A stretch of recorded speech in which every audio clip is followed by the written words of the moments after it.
Uno, dos, uno, dos. El pecador representa de la cuna hasta la tumba.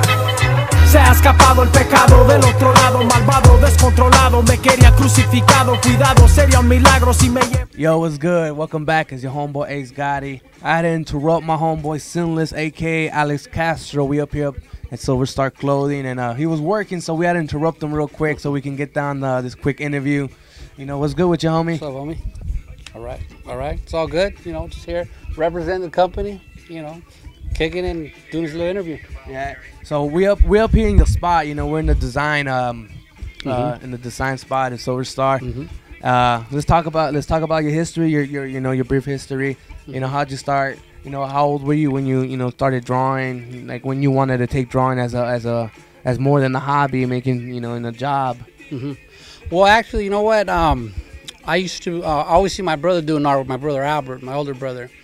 Awesome sculptor, and he was great with the acrylics and oils. But I took a different route. I couldn't paint as good as he was, so I just started dabbling with the pencil. I was about 7 years old, I think, when I first had my first interest in art. Later on, like in I believe 7th grade, 8th grade, I actually started taking a little bit more serious in school, because in school, I really didn't want to do the work. I'd rather be doodling, and drawing. So I say about 7, I started. About 8th grade, I actually started taking a little bit more serious. Right. So around 8th grade, 7, 8. Now, did you just start drawing, or were you more of a graffiti artist, or? Initially, I started drawing because at the time graffiti wasn't known in the West Coast. When I got to 9th grade, 10th grade is when breaking started, and I actually was breaking first. And then the first time I seen subway art is when I got hooked with graph. And that was in the early 80s. I mean, I started piecing back in 80, let's say about 83, I believe. 83. I was doing rooftops at the local junior highs, and graph started me going, and I was graphing for a long time. I was illegal for a long time. I didn't want to be legal because I was just, I was a youngster, and that was just our way of our form of expression was graph. Yourself, exactly. Our venting, Right. Yeah. Now this was all taking place in Long Beach, right? You're from Long Beach. You're native from Long Beach, and I've heard pretty good things about you, saying you're an OG from Long Beach, saying that we know Sinless, And so you started, you said breakdancing too? Yeah, you know what? I was a breaker because, like I said, at the time before there was graph, there was breaking, and actually, you know what? Let me back up a little bit. I gotta admit, I was from the hood, so when we were kids, we actually started out real young because our brothers were from the hood. So we were younger, but how I actually started doing artwork was we used to write our names. We used to throw up our hoods, and we used to have a little competition within our own homies, because nobody wants to get up and have some whack letters. You can't throw up your name and it'd be tore up. So we actually started designing our names, which was, gangster writing. We were young thugs, our logos, our hood names. And actually that's when the artwork started. When graph came in, the art has always been in me. My father was a singer. My mother was a craft. She does a lot of crafts. She does a lot of knitting. She's also a poet. Over 1,000 written poems that she has. And graph. I only started doing graph when it came in. Because we were all into that at the time. Breaking, graph. It went hand in hand. The whole elements of the hip hop. The whole elements, yeah. Right. Yeah. So now you're a designer for Silver Star. But before you got yourself a big break, what were you doing?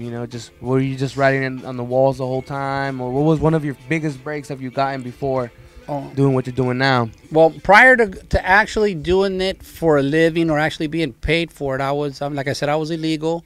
And my first big break came in 1989. I met a lady by the name of Dixie Swift. Dixie Swift was a program coordinator for the city of Long Beach, and she started a program called Homeland Cultural Center. And at the time in Long Beach, tagging was going nuts, man. The crews were 100 deep. I mean, it was just, Long Beach was just tore up with tagging. And at the time, like I said, I was bombing prior to everybody started tagging. So we started this program, and she went out into the city and started asking among the youth who's the best. you know, and my name always kept coming up all the time. And I found out this later after I met her, but I was at the MacArthur Park in Long Beach one day with a homie of mine, and he actually knew her, introduced us, you know, and to my surprise, you know, she says, you know, I've heard of you. You know, I've been interested in meeting you, and now here we are. Anyways, she actually hired me on, and up to that point, the reason I was doing illegal graph is because I really didn't believe that I had any talent, to be real honest with you. You know, so I really didn't take the mainstream art world serious, because to me, you know, I was doing my artwork because in my own self, it wasn't validated until I met her. And, you know, she validated what I was doing. You know, she showed that what the talents that I did have were talent, and that I can actually make a career out of it. Right. So my first break came by meeting Dixie Swift with the Departments of Parks and Recreation in Long Beach. So she kind of like give you the stamp of approval to your... Exactly. So right after she did that, you know, what went through your mind? Were you just like, okay, I can really do this, or... Well, you know what? What happened, what actually really made me see that I had a career in front of me, is because not only did she validate it, but she set us up, because it was myself and a group of all the writers that I was writing with at the time.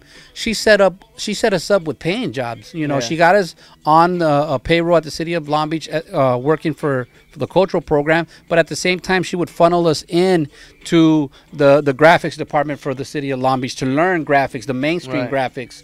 You know, we would get paid if somebody in the community needed a sign, well, we would do the sign. So along with the validation came actually being paid. So we started learning the business end of graphics early on. You know, I was only 19 years old when I met her. So at 19 years old, I was being validated. I was getting paid for what I was doing.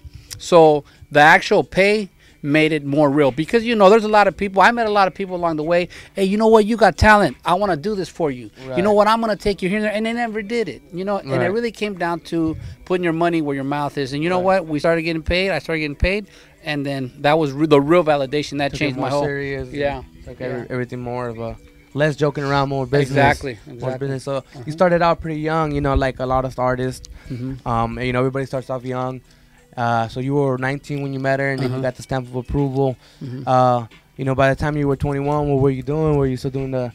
you know, by the time I was 21, I wasn't really doing a lot of illegal graph, because of the city of Long Beach. Let me say, it was... tagging was so big in Long Beach that the program that we were spearheading had so much profound effect, because they actually gave us yards to piece in. They actually gave us free yards to piece in, and, you know, it helped you know, the craziness of all the tagging, because a lot of the guys went from tagging to piecing, because now we had a legal place to do it. Place to bomb exactly. Where we ain't got to run, you know, they supply us with paint. You know, it was more... you didn't have to run no more. Exactly. You know, no more cops coming in bugging you. None of that. So that helped a lot, and you know, that I think that was in Long Beach the turning point to a lot of illegal writers. You know, that went when they weren't illegal anymore. You're right. So now, when did you take your talent from drawing on walls to making logos to clothing? Well, I was doing stuff on clothing when I started breaking. You know, I remember. I was looking at through Subway Art, and some of the B-boys had artwork on the side of their pants, on their Levi pants, on the Levi jackets. So we started doing art on clothes, you know, since, you know, like I said, about 17, 18 years old. So as far as actually fashion and designing, I've been doing that since I was 17 years old. Yeah. I remember back in those days. Well, I don't remember personally, because I was just barely born. You know, I'm 86 baby.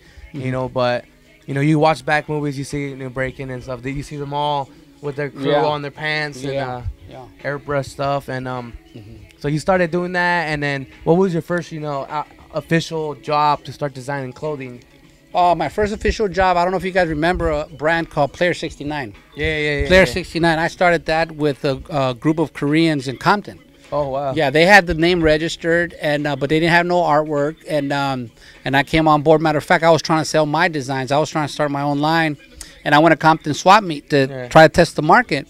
And the very first place that I went to was